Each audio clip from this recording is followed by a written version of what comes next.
और जब वो खबर दे रहा है तो वो ये ना सोचे कि मैं जिसके बारे में खबर दे रहा हूँ मैंने वोट भी उसी को दिया था, क्योंकि मैंने आपको वोट दिया है तो मेरा सबसे ज़्यादा हक है आप पे तनकीद करना कि अगर सही खबर लाने पे किसी सहाफ़ी को इस ऑर्डिनेंस के थ्रू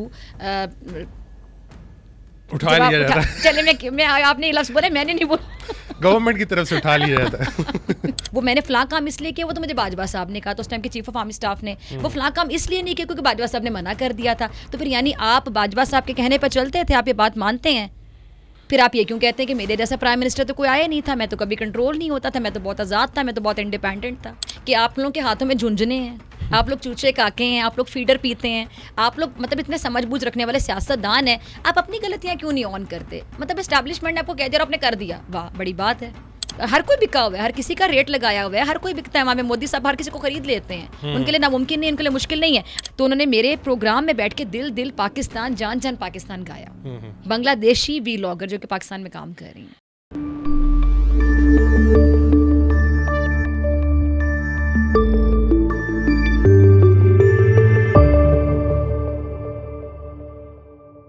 अस्सलाम वालेकुम व्यूअर्स, TFT पर्सपेक्टिव उर्दू में आप सबको खुश आमदीद। व्यूअर्स, आज बड़ा एक इंटरेस्टिंग टॉपिक है जिसका नाम है पोस्ट ट्रुथ एरा। एक इंग्लिश टर्म है जिसको अगर आप उर्दू ज़बान में लिटरली ट्रांसलेट करें तो उसका मतलब होता है कि सच से आगे वाली बात। पोस्ट ट्रुथ एक ऐसी टर्मिनोलॉजी है जो कि आजकल डिजिटल दौर के अंदर बहुत ज़्यादा इसका एक यूनिक किरदार है।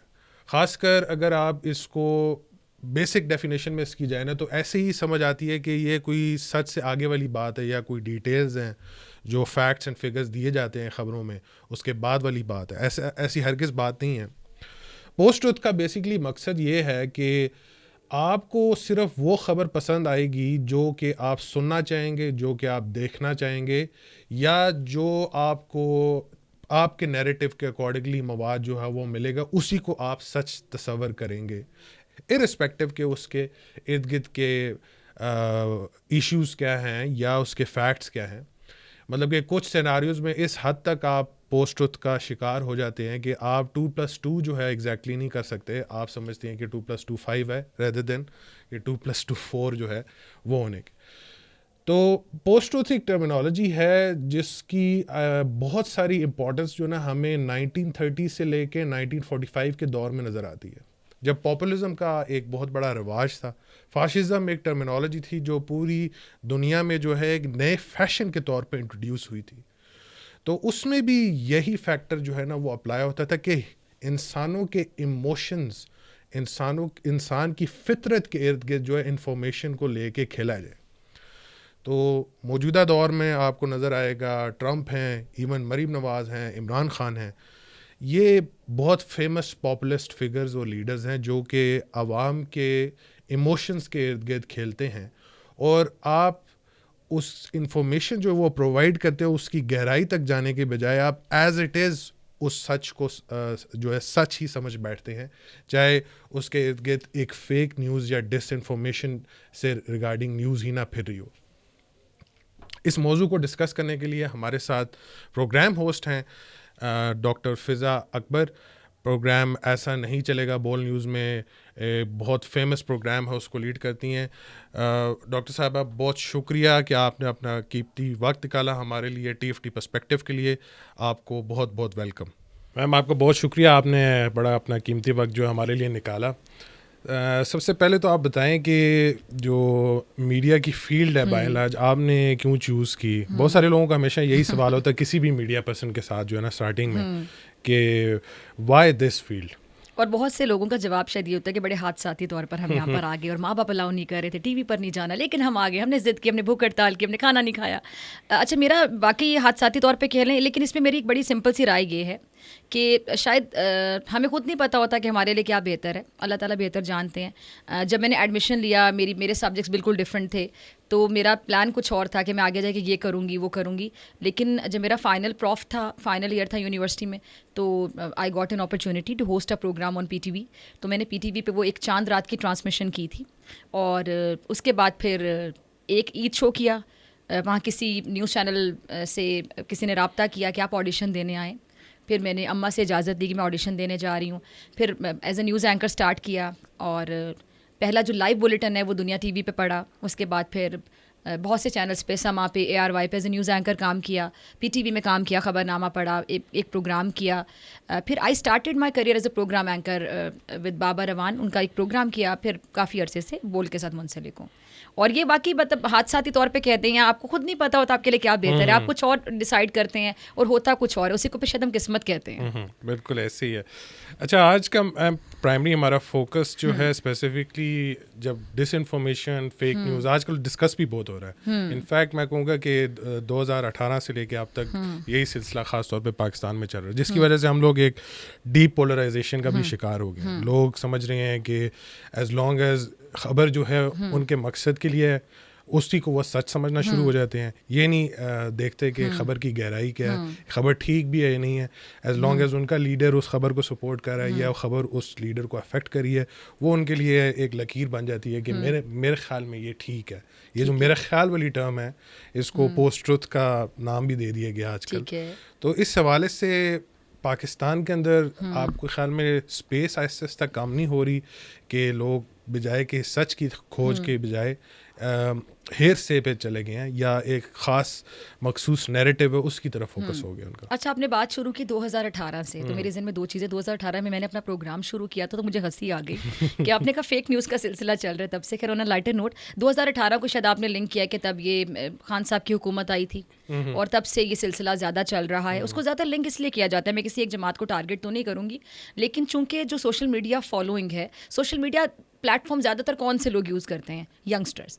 अब आप अपने दादा से रह के कहें या नाना से कहें या बड़ी उम्र के आपको कुछ आया हूँ, तो वो शायद इतना उनको वो फेमिलियर नहीं होंगे कि ट्विटर क्या है, उनको नहीं पता होगा इंस्टाग्राम क्या है, उनको नहीं पता होगा टिकटॉक क्या है। लेकिन आपको ज़्यादा फॉलोअर्स आपको इस एज ग्रुप के मिलेंगे जो लाइक 20s 30s, तो वो यंगस्टर्स होंगे। अब यंगस्टर्स जो हैं ये विदाउट एनी डाउट उनमें से बहुत से लोग हैं जो PTI को सपोर्ट करते हैं, एक रियलिटी है। अब जो PTI को पसंद नहीं करते या एंटी राय रखते हैं, वो भी ये सच एक्सेप्ट करते हैं कि जो अभी 20s में 30s में जो एक हमारी एक जनरेशन चल रही है वो PTI सपोर्टर है। और अब उसकी जो भी वजह हो सकती है, अब वजह अपनी अपनी तलाश करें, अपना अपना तज्जिया, उस पर हर बंदे की अपनी राय है। सोशल मीडिया पर जो फेक न्यूज़ का सिलसिला है वो विदाउट एनी डाउट PTI जब बहुत ज़्यादा एक्टिव थी तब ये शुरू हुआ, और शायद मेरे ख्याल से देर भी कर दी गई, उसको कंट्रोल नहीं किया गया। लेकिन अब बहरहाल पीका ऑर्डिनेंस बिल वगैरह जो है, इससे शायद ये चीज़ें कंट्रोल होंगी। लेकिन मुझे लगता है कि उसमें भी बहुत सी एक लंबी डिबेट स्टार्ट हो जाएगी कि फॉर एग्जाम्पल एक फ़ेक न्यूज़ है, उस फेक न्यूज़ को या एक आप डिसइंफॉर्मेशन दे रहे हैं या फेक न्यूज़ को सही न्यूज़ बनाने की बात कर रहे हैं, उसमें जब गिरफ्तारियाँ अमल में आएंगी या भारी जुर्माना होगा, उसकी आड़ में हुकूमत से भी थोड़ी सी मेरे ख्याल से मैं यहाँ गिला कर सकती हूँ कि उसकी आड़ में कुछ ऐसे केसेस भी बन सकते हैं जो बाद में साबित हो कि शायद ये फेक न्यूज़ नहीं थी। बिल्कुल। फिर हुकूमत के लिए इसमें क्या check and balance terms and conditions होंगे कि फैक्ट्स एंड फिगर से हट के अगर कोई बात की जाती है, किसी को डिफेम किया जाता है, किसी की किरदार कुशी की जाती है, किसी की पगड़ी उछाली जाती है, तो वो जो फेक न्यूज़ होगी, चलो उस बंदे को सज़ा हो गई, लेकिन उसकी आड़ में अगर किसी गलत बंदे को पकड़ लिया जाता है और कुछ देर के बाद विक्ट्री साइन बना के बाहर आता है कि मैं तो सही साबित हो गया, मुझे तो क्लीन चिट मिल गई, फिर हुकूमत ने अपने लिए भी कोई पॉलिसी बनाई हुई है कि फिर अगर किसी सही बंदे के साथ गलत हो जाता है इस कानून के मुताबिक, इस बिल के मुताबिक, तो क्या हुकूमत भी फिर उसके लिए जवाब होगी? ये बड़ा इंटरेस्टिंग इशू है।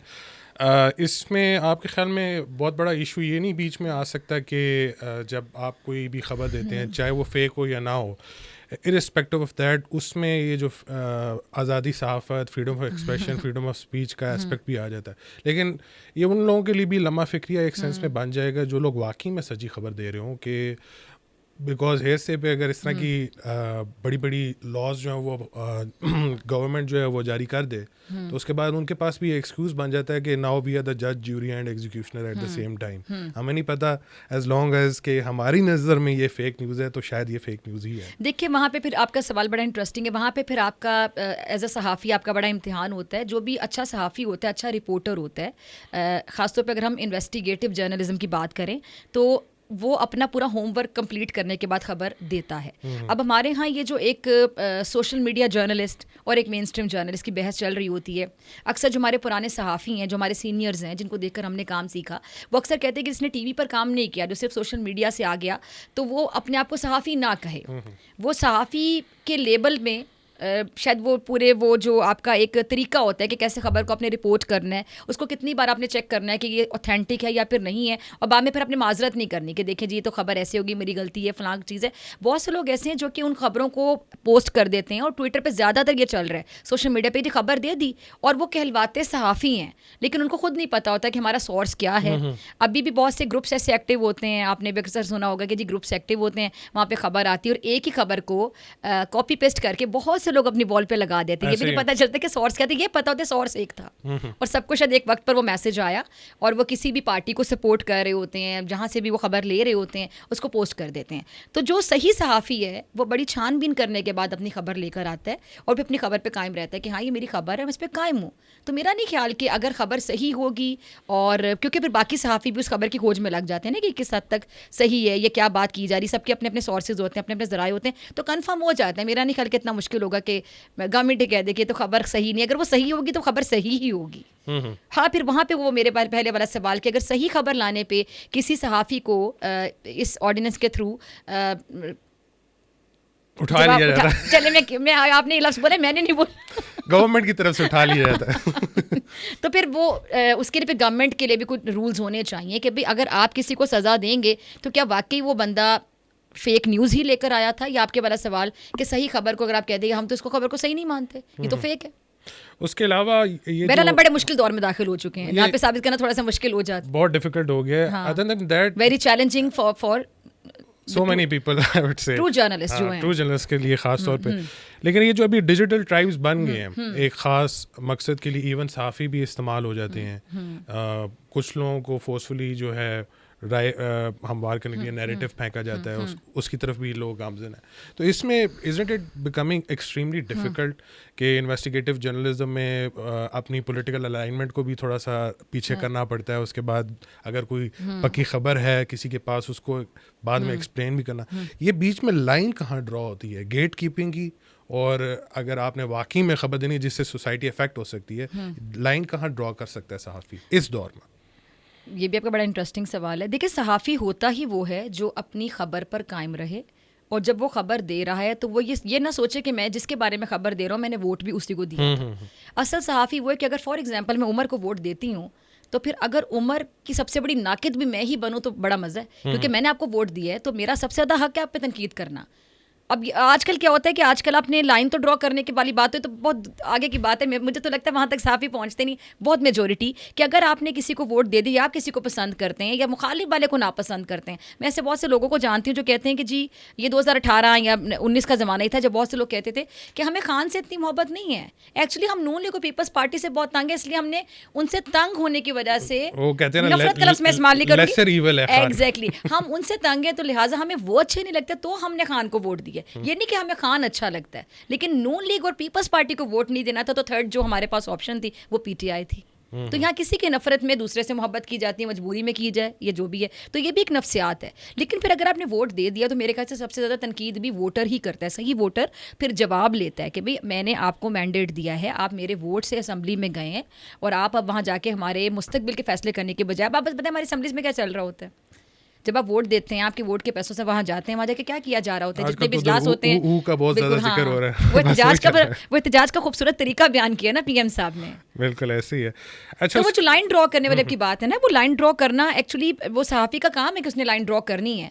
लेकिन सॉरी टू से यहाँ पर अगर एक सहाफ़ी एक पार्टी को सपोर्ट कर रहा है तो उसने उसके गलत को भी सही साबित करना है। ऐसे ही है, अगर एक चीज़ सरीहन काली या ग्रे है तो आप साबित करें नहीं ये तो वाइट है, इसको माने ये बिल्कुल वाइट है। क्यों? क्योंकि ये मेरे जो पॉलिटिकल जहाँ पे मेरी एफिलिएशन है, या अगर मैं किसी पॉलिटिकल लीडर को सपोर्ट करता हूँ तो उसने जो गलत भी किया है वो भी सही है, दिन का है तो दिन है, रात का है तो रात। ये बिल्कुल ऐसी है। अच्छा, इस एनवायरनमेंट में जहाँ पे बयानियाँ लोग इसकी शोर मचाया हुआ है आजकल, इसमें इंसान जो है असली सहाफ़त कर कैसे सकता है? कीपिंग इन व्यू के लोग व्यूज़ के लिए क्या करते हैं, या ओवरऑल कहते हैं ना कि अपनी से बढ़ाने के लिए क्या करते हैं, चैनल्स में क्या क्या चलता है, बहैसियत सहाफ़ी अपने आप को बेहतर रोल मॉडल के तौर पे किस तरह पेश कर सकता है इंसान? क्योंकि अगर हम लोग अपने आप को नहीं ठीक करेंगे तो ये सिलसिला तो इसी तरह चलते जाएगा, अगले वाली जनरेशन भी यही समझेगा कि दिस इज़ द प्रोटोकॉल, इसके अकॉर्डिंगली हमने चलना है। देखिए उसमें सहाफ़ी को सबसे पहले तहम्मुल का मुज़ाहरा करने की ज़रूरत है। कंसिस्टेंसी बहुत बड़ी चीज़ होती है, और आप ये चीज़ सोचना छोड़ दें कि आप जो चीज़ पोस्ट कर रहे हैं, जो चीज़ आप कर रहे हैं, जो बात आप कर रहे हैं, क्या वो पॉपुलर स्टैंस है या फिर नहीं। आप पॉपुलर बयानिए के साथ खड़े हैं या जो आपको सही लग रहा है आप उसके साथ खड़े हैं। आपने अपने दिल की आवाज़ को सुनना है, आपको जो समझ आता है आपने चीज़ों को उस तरह लेकर चलना है। और ये लाजिम नहीं कि अगर आपने आज एक बात की जिसमें बहुत लोग आप पे मुखालफत कर रहे हैं और आप अपने उस मुखालफत की वजह से परेशान हो जाएं कि ये क्या हो रहा है, तो मुखालफत हो रही है, आप अपनी बात पर कायम रहें। आपको लगता है कि ये चीज़ ठीक है तो ठीक है। फॉर एग्जाम्पल बहुत से लोग ऐसे हैं कि आपने एक पार्टी को सपोर्ट किया, लेकिन आपको जब लगा कि वो पार्टी इस टाइम पर रियासत के लिए ठीक नहीं है, या वो पार्टी रियासत मुखालिफ बयानियाँ बना रही है जिसकी वजह से आपके मुल्क का जो इमेज है वो इंटरनेशनली तबाह हो रहा है, सबुताज हो रहा है, मुतासिर हो रहा है, अफेक्ट हो रहा है, तो फिर आप पहले ये डिसाइड करते हैं कि जब भी आप किसी भी फील्ड में जाते हैं तो आपकी सबसे पहली पहचान क्या होती है। आप अपने मुल्क के लिए काम करते हैं ना। कोई भी डॉक्टर, अगर पाकिस्तानी डॉक्टर अमेरिका में भी अपना नाम रोशन करेगा तो उसके नाम को पुकारा जाएगा कि पाकिस्तान से एक डॉक्टर है जिसकी ये अचीवमेंट, इसका हम जिक्र करें। कोई भी सेलिब्रिटी होता है, कोई भी आर्टिस्ट होता है किसी भी मुल्क का, तो सबसे पहले उसका मुल्क उसकी पहचान होता है। पाकिस्तान से बाहर जाके जो भी आप काम करेंगे, चाहे पाकिस्तान के अंदर करें, पाकिस्तान से बाहर करें, तो आप अगर अच्छा काम करेंगे तो आपके मुल्क के हवाले से भी उतनी ही अप्रिसिएशन मिलेगी आपको। तो आपकी पहली पहचान आपका मुल्क है, आपकी रियासत है। अगर आपको लगता है कि आपने किसी पार्टी को बहुत ज़्यादा सपोर्ट किया और बाद में आपको लगा कि अब उस पार्टी ने अपना बयानिया बहुत ज़्यादा एंटी रियासत, एंटी स्टेट बना ली है, तो तमाम पॉलिटिकल पार्टीज एक ना एक टाइम पे ये जरूर करती हैं, जब भी वो हुकूमत से निकलती हैं। जब भी वो ऐसे करती हैं, देखिए आप पार्टी, मैं अक्सर ये बात करती हूँ कि सियासतदान जब उनको बहुत ही आर्गूमेंट्स की कमी होती है, उनके पास दलीलों की कमी होती है, जब उन्होंने अपने आप को बिल्कुल क्लीन चिट देनी होती है, तो अक्सर ये कहते हैं कि ये तो स्टैब्लिशमेंट, वो अपनी तोपों का रुख स्टैब्लिशमेंट की तरफ कर देते हैं। तो मैं अक्सर प्रोग्राम में बड़े मजाक में भी कहती होती हूँ कि आप लोगों के हाथों में झुंझुने हैं, आप लोग चूचे काके हैं, आप लोग फीडर पीते हैं, आप लोग मतलब इतने समझबूझ रखने वाले सियासतदान हैं, आप अपनी गलतियां क्यों नहीं ऑन करते। मतलब एस्टैब्लिशमेंट ने आपको कह दिया और आपने कर दिया, वाह बड़ी बात है। अब इसा खान साहब के बारे में मुझे सबसे ज़्यादा उनसे लाइक अगर हम उनसे गिला करें या उन पर तनकीद करें, तो अगर यहाँ पे उनका कोई जो उनके साथ उनको सपोर्ट करते हैं वो भी अगर बहस करना चाहे कर ले कि खान साहब अक्सर कहते थे कि जी मेरी जो हुकूमत है ना बड़ी वो आज़ाद है। बिल्कुल ऐसे नैब के हवाले से बात होती थी, नहीं नैब तो केसेस बनाता है, वो इंडिपेंडेंट है, मैं तो कंट्रोल नहीं करता नैब को। उसके बाद खान साहब के ही बयानात आए कि जी वो मैंने फ़लाँ काम इसलिए किया, वो तो मुझे बाजवा साहब ने कहा, तो उस टाइम के चीफ ऑफ आर्मी स्टाफ ने, वो फ़लाँ काम इसलिए नहीं किया क्योंकि बाजवा साहब ने मना कर दिया था। तो फिर यानी आप बाजवा साहब के कहने पर चलते थे, आप ये बात मानते हैं? यही तो बड़ा सरप्राइजिंग फैक्टर आप क्या बाजवा साहब से लाइन लेते थे? फिर आप ये क्यों कहते हैं कि मेरे जैसा प्राइम मिनिस्टर तो कोई आया नहीं था, मैं तो कभी कंट्रोल नहीं होता था, मैं तो बहुत आज़ाद था, मैं तो बहुत इंडिपेंडेंट था। अभी वो कह रहे हैं ना कि अभी हम कंट्रोल नहीं होंगे। दूसरा ये जो एस्पेक्ट है, मैंने देखा है कि डिसइंफॉर्मेशन, फेक न्यूज़, अब तो ये बहुत हैवी सतह पे जो है ना इवन एक्स पे फैल रहा है, और जहाँ पे उसके लिए भी पीका ऑर्डिनेंस आ गया है ना, वो तो विद इन पाकिस्तान है। हाँ। तो हम लोग बाहर का प्रोपेगेंडा जो उसको किस तरह काउंटर कर सकते हैं? अभी तो मैं ये कहूँगा कि क्योंकि हमारे ज़्यादा सहाफ़ी बाहर बैठ के तनकीद कर रहे हैं, ये भी है। अब इस इशू में जहाँ पे इलोन मस्क जैसे इंसान जो हैं इतने इनसिक्योर हैं रिगार्डिंग पाकिस्तानीज या इवन इंडियंस जो हैं कि उन्होंने भी इसी चीज़ को प्रोलिफरेट करना शुरू हो गया, ख़ासतौर पे जो ग्रूमिंग गैंग्स का केस चला था यूके के अंदर। तो अभी आपके सामने ये फिगर हेड्स हैं डिफरेंट जो कि ये चीज़ें कर रहे हैं, फेसबुक पे भी चल रहा है प्रोपोगेंडा, एक्स पे भी चल रहा है, और इतना सवेर किस्म का है कि कोई अल्टरनेट व्यू तो इसके खिलाफ आ ही नहीं रहा।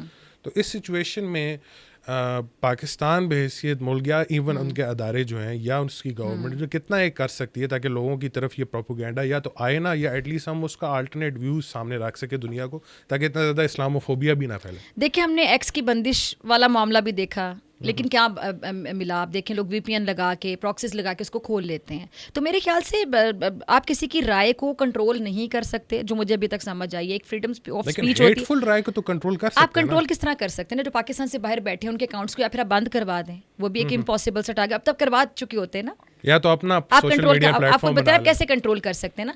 आप ये एक 5th जनरेशन वॉर जिसका अक्सर जिक्र आप सुनते हैं, 5th जनरेशन, आप तो खुद एक ब्रिगेडियर साहब के बेटे हैं तो आप बेहतर समझते हैं। 5th जनरेशन वॉर जो है वो क्या है, आपने वेपन्स के साथ वॉर नहीं करनी, हेट स्पीच फैलानी है, अगर एक मुल्क हमारे साथ 5th जनरेशन वॉर कर रहा है, दुख ज़्यादा इस बात का होता है कि अगर इंडिया जो कि हमारा रिवायती हरीफ है वो अगर हमारे साथ 5th जनरेशन वॉर कर रहा है या अपने प्लेटफॉर्म से हेट स्पीच करता है, या जिससे उनका गोदी मीडिया है, नरेंद्र मोदी साहब ने गोदी लिया उस मीडिया को और बीजेपी कंट्रोल करता है उस मीडिया को, जो बीजेपी कहता है वो मतलब वो पढ़ देते हैं अपने चैनल्स पे वो सारी खबर, प्रोग्राम्स एंकर सारे कंट्रोल किए जाते हैं बीजेपी की जानिब से, उनका सोशल मीडिया कैसे कंट्रोल होता है, और वहाँ पे तो वोट नहीं मिलता है किसी को पाकिस्तान के खिलाफ इस तरह की बातें किए बगैर, नफरत अंगेज मवाद बेचे बगैर। जब भी उनके यहाँ किसी लीडर को लगता है कि अभी उसकी चांदी कम है या उसके दिन थोड़े नजर आ रहे हैं, तो वो क्या करता है पाकिस्तान के खिलाफ या कश्मीर के हवाले से स्टेटमेंट्स देने शुरू कर देते हैं। और इस किस्म की अभी आपने उनके आर्मी चीफ की स्टेटमेंट सुनी होंगी कश्मीर के हवाले से, और ये राजनाथ साहब की आपने स्टेटमेंट सुनी होंगी, उनके वज़ीर दाखिला जो स्टेटमेंट्स दे रहे हैं, तो वो स्टेटमेंट्स देने का मकसद क्या होता है? वो बेसिकली अपने जो जितने भी लोग हैं, जो कि मैं कुछ लोगों को वहाँ पे कुछ लोग ऐसे जो वाकई स्टूपिड हैं, जिनको नहीं पता, ट्रक की बत्ती के पीछे चलते हैं,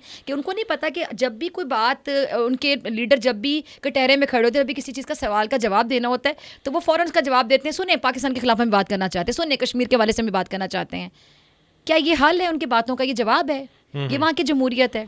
तो आपका वैसे तो हमारे यहाँ जो अपने लोग, मुझे दुख इस बात पे होता है कि चले वहाँ से अगर हेट स्पीच आ रही है तो ठीक है, हम रवायती हरीफ हैं, वो हमारे रवायती हरीफ हैं, हमने आपस में एक दूसरे को बयान देने हैं, ठीक है, कश्मीर के हवाले से बाहर हमारे बेसिक डिस्प्यूट है, लेकिन पाकिस्तान के लोग जब पाकिस्तान से बाहर बैठ के पाकिस्तान के हवाले से बाकायदा प्रोपोगेंडा करते हैं जो भी पाकिस्तान के लिए बेहतर चीज़ है। अब ये सिविल नाफरमानी की तहरीक, ये रेमिटेंसेस ना भेजें, किसको नुकसान होगा? क्या हम इकोनॉमी जब हमारी सफ़र करेगी तो पाकिस्तान की इकोनॉमी सफ़र करेगी ना? कोई भी पाकिस्तानी ये क्यों चाहेगा कि पाकिस्तान की इकोनॉमी सफ़र करे? तो दुख उन लोगों पर होता है जो अपने ऐसे हरकत करते हैं और पाकिस्तान से बाहर बैठ कर करते हैं। वेरी सॉरी टू से, उनको कंट्रोल करना मेरे ख्याल से, जो मेरी नाकिस राय है, फ़िलहाल तो नामुमकिन नज़र आता है। ऐसे ही। अच्छा, आपका सुना है कि by and large Indian media के साथ भी बड़ा अजीबोगरीब एक्सपीरियंस रहा है। इस हवाले से हम लोगों ने एक दफ़ा जस्ट यस्टरडे हमने शो भी किया था रिगार्डिंग दैट। मैं हैरान हो रहा था, एक्स पे शिव अरूर साहब जो हैं, जी जी, उन्होंने ट्वीट किया हुआ था कि इकनॉमिक टाइम्स की एक रिपोर्ट है, मिसलीडिंग है, इवन ढाका ट्रिब्यून है वो भी कह रहा है, वो क्लेम कर रहे हैं कि ISA का चीफ का विजिट हुआ है बांग्लादेश में and this should be considered as declaration of war by India। मतलब कि ये जंग शुरू होगी हमारी पाकिस्तान के साथ जो है। तो ये आपके सामने एक है। इसी तरह का by and large overall media जो इनका मीडिया मतलब किससे ढका छुपा है मुझे बता दें। डिसइंफो लैब वाला आपको मामला याद होगा, इनके मीडिया से किस किस तरह की खबरें रिपोर्ट होती हैं वो आपके सामने। दहशतगर्द, ये आतंकवादी जो कहते हैं, टेररिस्ट हैं, इनके एजेंसी रॉ के लोग जो हैं, ये किस तरह पाकिस्तान से बाहर जाकर लोगों को टारगेट करते हैं। इनफैक्ट यूट्यूब ने कहा है कि फेक न्यूज़ सबसे ज़्यादा प्रीमियरिटी यहाँ से होती है। ये उनके अपने ऑफिशियल इंडिया से, और इस चीज इंडिया की बात आप कह रहे हैं एग्जैक्टली, इंडिया की। और इंडिया की जो फेक न्यूज़ है, ठीक है, वो तो सबके सामने, लेकिन जो टेररिज्म कर रहे हैं पूरी दुनिया में जाके, डिफरेंट ममालिक में जाके, इनके अपने यहाँ जो मामलात हैं उनसे कंट्रोल नहीं होते हैं। कौन सी माइनॉरिटी वहाँ पर ऐसी जो सफ़र नहीं कर रही? अंग्रेजी वाला सफ़र भी माज़े के साथ, उर्दू वाला सफ़र भी, जो वहाँ से भाग सका। आप देखें ना कितनी बड़ी तादाद में जो सिख कम्युनिटी है, जितने भी लोग अफोर्ड कर सकते थे वो इंडिया से बाहर बैठे हुए हैं। वहाँ बैठ के खालिस्तान तहरीक के लिए जो आज़ादी के लिए जंग लड़ रहे हैं वो लड़ रहे हैं। वहाँ पर उनके तो सेमिनार्स होते हैं, कितनी बड़ी तादाद में वो लोग खड़े होते हैं, इकट्ठे होते हैं, आवाज़ उठाते हैं। वहाँ पे आप क्रिश्चियंस को देख लें, वहाँ पे इनके चर्च महफूज नहीं है, मसाजिद वहाँ पे महफूज नहीं है, बाबरी मस्जिद वाला मामला आपके सामने है। वहाँ पे आप उनके कोर्ट्स को देख लें, कोर्ट से लेकर मीडिया से लेकर हर कोई बिका हुआ है, हर किसी का रेट लगाया हुआ है, हर कोई बिकता है। वहाँ पे मोदी साहब हर किसी को खरीद लेते हैं, उनके लिए नामुमकिन नहीं, उनके लिए मुश्किल नहीं है। अच्छा, जहाँ तक बांग्लादेश वाली बात आपने की, तो बांग्लादेश को जिस तरह पंप किया जाता था पाकिस्तान के खिलाफ, अब जिस तरह हसीना वाजिद साहिबा को जिस तरह वहाँ से रुखसत होना पड़ा, और इन्हीं की प्रॉक्सी थी ना हसीना वाजिद साहिबा, मुल्क जिसने असाइलम दिया उन्हें, क्योंकि प्रॉक्सी उनकी थी, इस्तेमाल ही वो कर रहे थे, लेकिन किस तरह दुर्गत बनाकर वहाँ से उनको निकाला गया। और मतलब आप सोच सकते थे कि तलबा इतनी बड़ी तादाद में या ये यहाँ तक पहुँच जाएगा मामला कि उनको वहाँ से दुम दबा के भागना पड़ेगा। लेकिन उसके बाद जो अच्छी चीज़ ये हुई कि उन्होंने जिस तरह वहाँ से तजारत का बॉयकॉट किया, वो इंटरनेट वाला मामला और सारी चीज़ें, पाकिस्तान के हवाले से फिर हमारे राहत फ़तेह अली खान साहब ने जाके वहाँ पे कॉन्सर्ट किया, और एक इंडियन आतिफ असलम भी गए थे। आतिफ असलम भी इंडियन एक पॉडकास्टर हैं, वो बल्कि पहली व्लॉगर हैं, इंडियन सॉरी कह रही हूँ, बांग्लादेशी व्लॉगर हैं, निगार। वो मेरे प्रोग्राम में आई कुछ दिन पहले, और जनरल जाहिद महमूद साहब उनके साथ थे। तो उन्होंने मेरे प्रोग्राम में बैठ के दिल दिल पाकिस्तान, जान जान पाकिस्तान गाया। बांग्लादेशी व्लॉगर जो कि पाकिस्तान में काम कर रही हैं। एक टाइम पे एक्सपेक्ट भी नहीं होता था। बाय एंड लार्ज तो ये कि हम लोगों की भी परसेप्शन तो इंडिया में एक्सपोज हुआ ना, तो इंडिया तो बेसिकली इंडिया की हार है। ऐसे ही बांग्लादेश और पाकिस्तान करीब आ जाए। इनफैक्ट मैंने ये जब जब से शेख हसीना का रिमूवल हुआ है ना वहाँ से, तो इंडिया ने जो एक फेक प्रोपेगेंडा स्टार्ट किया था कि जी वहाँ पे हिंदू जेनोसाइड हो रहा है, अब जी पाकिस्तानीज यहाँ पे टेररिस्ट लेकर आएंगे, उनको ट्रेनिंग होगी और वो हमारे नॉर्थ ईस्ट के खिलाफ इस्तेमाल होगा। तो बांग्लादेश ने तो इनको पहले सिविल प्लेटर पे रख के दे दिया था कि भाई हम तो आपके साथ तजारत करना चाहते हैं, हमारी कोई एंटी इंडिया पॉलिसी नहीं है, लेकिन हमें जो है आपके जो सो कॉल्ड पपेट्स हैं वो वापस चाहिए ताकि हम उनके खिलाफ कार्रवाई आगे से कर सके, जो इन्होंने गन जो है बांग्लादेश में गोला। तो उन्होंने तो एक सेंस में अपने पाँव पे खुद ही कुल्हाड़ी मारी है कि आप अगर एक रिजीम चेंज होता भी है तो रिलेशंस तो आप उसी तरह मेंटेन रखते हैं ना मुल्क के साथ, डजंट मैटर कि आगे से क्या चीज़ आ जाती है। मेरे ख्याल से स्मार्ट मूव भी ये होता है कि आप अपने रिलेशंस खराब नहीं करते किसी भी मुल्क के साथ, आप उस मुल्क के साथ अपनी तिजारत और आपकी जितनी भी फॉरेन पॉलिसी है उसको लेकर चलते हैं सही मायनों में, उसमें कोई इतनी बुरी चीज़ नहीं है। लेकिन हाँ, आपकी जो एक प्रॉपर स्टेटमेंट है उस मुल्क के हवाले से कि आप अपने मुल्क की जो सालमियत है उस पर कॉम्प्रोमाइज़ नहीं करते, उसके हवाले से आपकी बड़ी क्लियर लाइन होनी चाहिए जो सबको पता होनी चाहिए। और डजेंट मैटर कि कौन सा मुल्क आपसे बड़ा है रकबे के लिहाज से, जोग्राफिया के लिहाज से, या फाइनेंशियली कौन आपसे ज़्यादा स्ट्रॉन्ग है, इकोनॉमी किसकी बेहतर है, लेकिन हर मुल्क की एक कुछ बेसिक रूल्स होने चाहिए जिस पर आप कॉम्प्रोमाइज़ ना करें सालमियत के हवाले से खास तौर पर। बिल्कुल।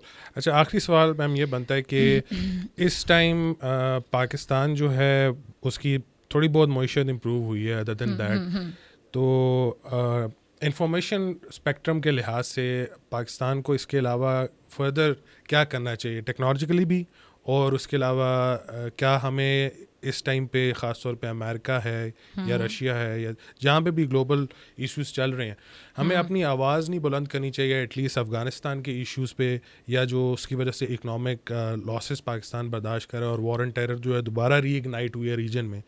तो इस हवाले से पाकिस्तान अपना मुकदमा जो है एक बहुत ही अजीब व गरीब एडमिनिस्ट्रेशन अभी अमेरिका में आ गई है ट्रंप साहब ने, उसके सामने अपना मुकदमा किस तरह रख सकता है ताकि हमें एटलीस्ट बैनुल-अक़वामी सतह पे बहुत ज़्यादा मदद हासिल हो कि हम इस तरह की चीज़ों को काउंटर कर सकें। अच्छा, ट्रंप साहब के हवाले से बड़ी एक्सपेक्टेशंस हैं, आपकी जो बड़ी फेवरेट पार्टी उनको भी एक्सपेक्टेशंस है, लेकिन मुझे लगता है कि ट्रंप इज़ वेरी अनएक्सपेक्टेड। आप ट्रंप साहब से कुछ भी एक्सपेक्ट नहीं कर सकते। ये जो बहुत से लोग अभी अंदाजे लगा रहे हैं कि ट्रंप साहब आएंगे, ये हो जाएगा, वो हो जाएगा, जितने भी बड़े लीडरान होते हैं, जितनी भी बड़ी शख्सियात होती हैं, उनके बारे में एक चीज़ आप याद रखिएगा, बड़ी अनप्रिडिक्टेबल होती हैं। उनको प्रिडिक्ट करना आसान नहीं होता। आपको बिल्कुल नहीं पता होता कि वो अगले ही लम्हे क्या राय बना लें, या जिस चीज़ पर आप ये सोच रहे हैं कि ऐसे रिएक्ट करेगा या ऐसे रिस्पॉन्ड करेगा, वो बिल्कुल ही 360 के चेंज से या 180 का, चलो एटलीस्ट इतने शिफ्ट से वो आपको बिल्कुल परेशान कर दे कि आप जो एक्सपेक्ट कर रहे थे कि आप इस बात पे ये बंदा ऐसे रिएक्ट करेगा, रिस्पॉन्ड करेगा।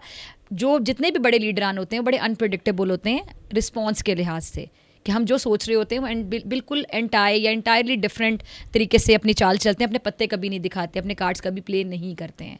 अच्छा, पाकिस्तान को मेरे ख्याल से अपनी खारिजा पॉलिसी पर बड़ा फोकस करना होगा कि हमें अपनी खारिजा पॉलिसी में मज़ीद बेहतरी लाने की ज़रूरत है। हमारे जितने भी ममालिक के साथ ताल्लुकात हैं, मुझे लगता है हमारे ताल्लुकात बेहतर होने चाहिए।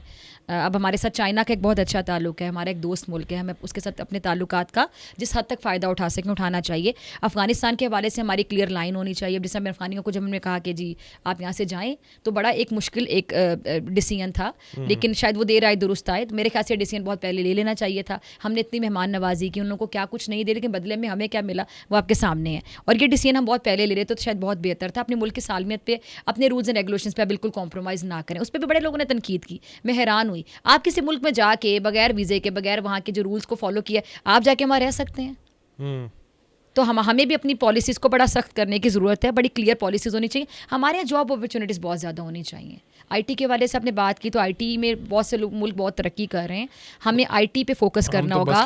एग्रीकल्चर के हवाले से कम कर देते और एग्जैक्टली एग्रीकल्चर के हवाले से हमें बहुत काम करने की ज़रूरत है। माइंस, मिनरल्स, ये जितनी भी पूरी इंडस्ट्री है आईटी की खास तौर पे, उस पर हमें फोकस करने की ज़रूरत है। हमें यंगस्टर्स के लिए जॉब अपॉर्चुनिटीज़ ढूंढनी है। हमारे यहाँ से जब बहुत से बच्चे यहाँ से बाहर जाते हैं, मेरे बहुत से दोस्त हैं जो डॉक्टर्स हैं, इंजीनियर्स हैं, पाकिस्तान से बाहर जाते हैं और जाके काम करते हैं। मेजॉरिटी काम कर रही है वहाँ जाके। क्यों? क्योंकि यहाँ पे उनको उस तरह पे नहीं किया जाता जितना वो पढ़ते हैं।